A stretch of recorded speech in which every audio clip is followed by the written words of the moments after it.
a very nice problem from a British German composer who whose name is Eric Zepler.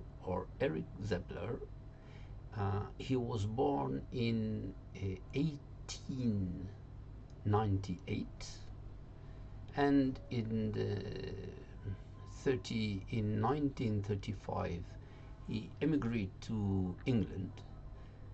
He was a very high-level scientist and engineer in physics, sciences, and he was a central composer of chess problems. He wrote also some books in German with a friend of him.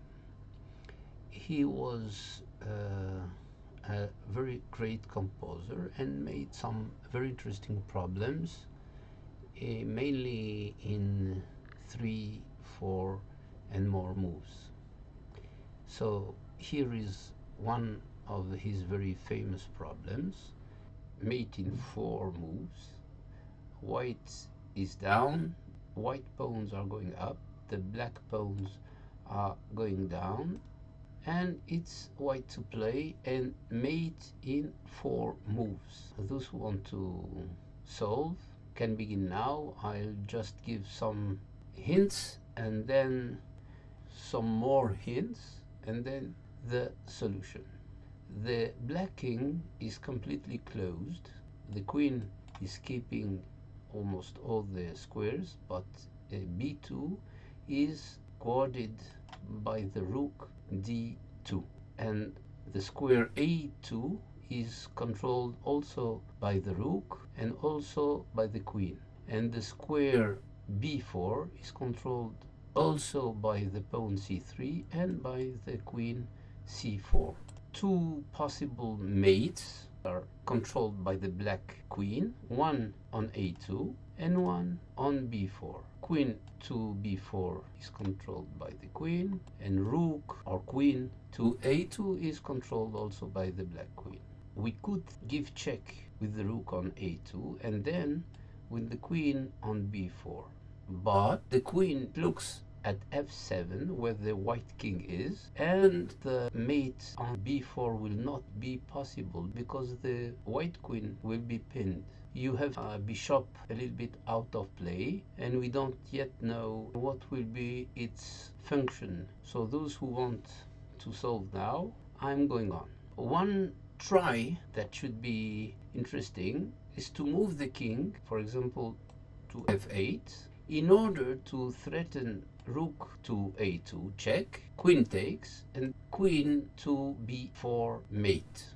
But this is not working because of the defense queen b2.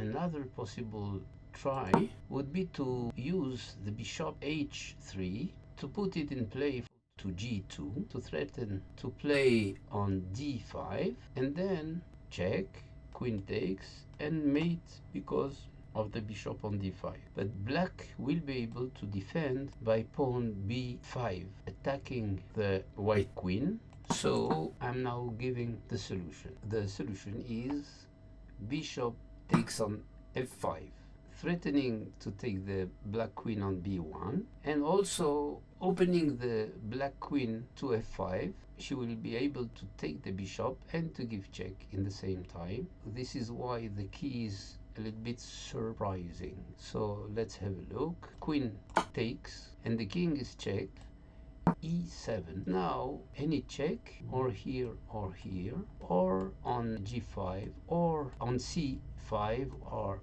on e5, or on e4, all the checks will be immediately followed by the capture of the black queen and then a mate in 1. If we count the number of moves, you have 1 bishop takes on f5, queen check, and the king is moving, and then on the 3rd move you capture the queen and you have mate on the 4th move. But the queen can also come back to her place on b1 in order to control b4 and a2. And then you can ask yourself, what changed? We gave the bishop, now the queen is back, so it seems to be the same thing. But now the king is no more on f7, and you have rook checks, queen takes, and queen on b4 gives mate, because it is no more pinned like it was in the diagram with the king on f7.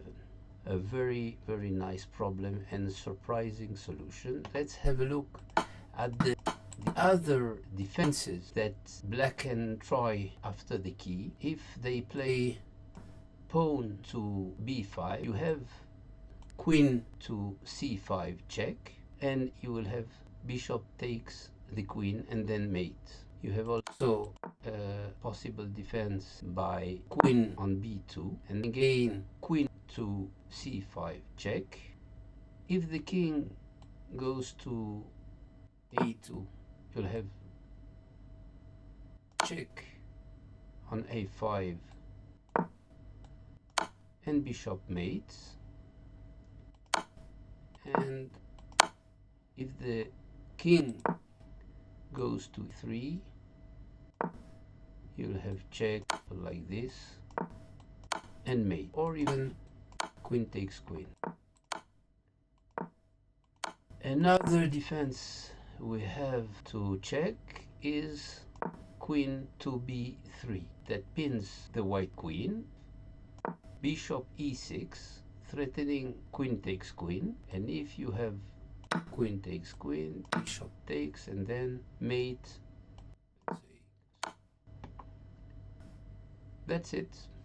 So it's a very famous problem with clear logic, paradoxical key, and a little bit complex solution. Thank you, and we'll see other problems later. Bye.